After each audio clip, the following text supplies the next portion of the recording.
Today I'm doing something a bit different. I want to look at street or public photography. Is it legal or is it illegal? I was on TikTok the other day and I saw a video of a guy shouting at a photographer who was taking pictures in public in the streets, and the guy who was shouting was saying what the photographer was doing was illegal.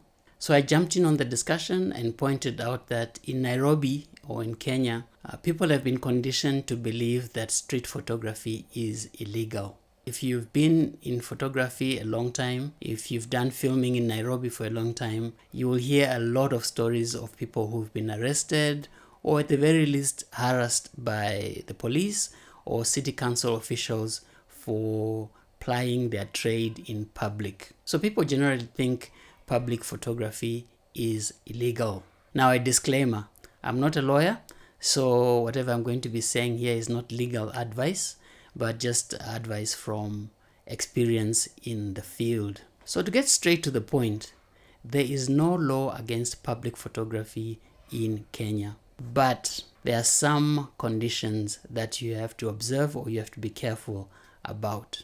What the law does say is that if you are shooting identifiable individuals, then you have to seek consent, otherwise you are breaching their privacy.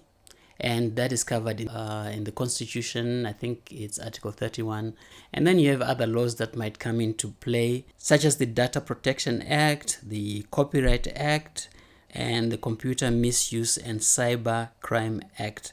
And so you have to be really careful when you are taking pictures of individuals, especially if you're going to publish those images anywhere on any platform.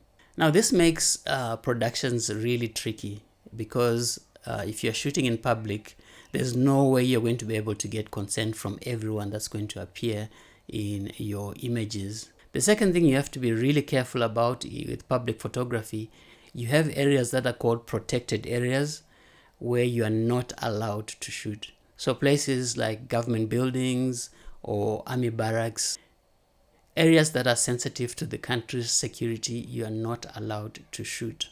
In Kenya, for example, those are covered under the Secrecy Act.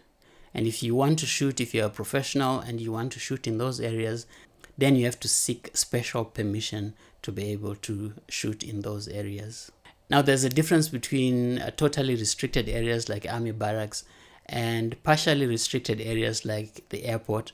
Of course, you've seen people shooting at the airport with their phones. No one bothers them. But as soon as you take out a professional camera, know that you are being watched. And I've seen a lot of vloggers and YouTubers who have gotten into trouble at African airports because they were shooting their content in the airport. There was one time I traveled to South Sudan, and as soon as I got to the airport, I had my camera with me. Everything was confiscated. Fortunately, the person we were visiting was able to go to the police and get clearance for me to have my camera with me. But I nearly got into serious problems, not even because I was shooting, simply because I had cameras in my bags. And if you're coming to Nairobi and you have a drone, that's another no-no unless you have permission. So you need to have someone local to get you the permissions and get you the clearance before you even travel with a drone. Otherwise, it might be confiscated right there at the airport. Number 3, you must understand that some shooting requires that you have licenses and permits. Again, you need to have someone local who understands all those. Number 4 is that you have to respect what we call media ethics. Media ethics dictates that you be respectful when you're shooting and you respect people's privacy and you also protect their dignity. The other thing you have to be considerate about are cultural sensitivities. Again, this has nothing to do with the law, but it can get you into some serious problems. There are cultures around the world where I've shot where they have no problem at all with anyone with a camera. They don't even take note of you.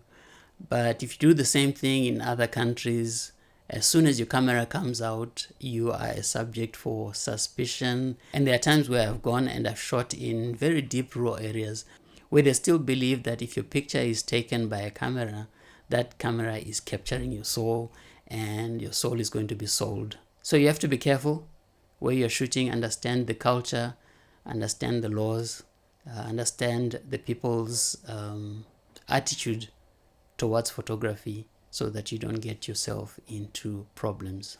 So in conclusion, public photography can be really fun, but it can get you into some serious problems with the law and with the local people if you're not careful how you do it. Let me know in the comments what your experience is in your country. I'd love even to hear some of your horror stories about getting into problems because you were shooting in public.